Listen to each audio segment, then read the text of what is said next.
निश्चितच सगळ्यांनी पुस्तक आपल्या घरी न्यावं आणि दर दिवशी एक अभंग तरी त्यातलं वाचावं एवढीच विनंती करतो. आणि या कार्यक्रमाला मला आपण सहभागी करून घेतल्याबद्दल आमच्या आमदारांची भेट घडून, शेखरजी भेटत असतो आम्ही कुठे कुठेतरी, पण असा एक सज्जन माणूस आहे की राजकारणाला तसं फिट नाही येते. आजकाल राजकारणामध्ये उपद्रव मूल्य अधिक लागतात, उपकारक मूल्य कमी लागतात.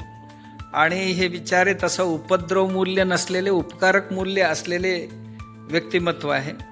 पण या निमित्ताने तेही भेटले आणि सर्व संगीतातले जे दिग्गज आहेत महाराष्ट्रातले त्यांचेही आपण दर्शन घडवलात आणि ऐकवलात. त्याकरता तुमचा सगळ्यांचाच मी भरपूर आभार मानतो. नमस्कार.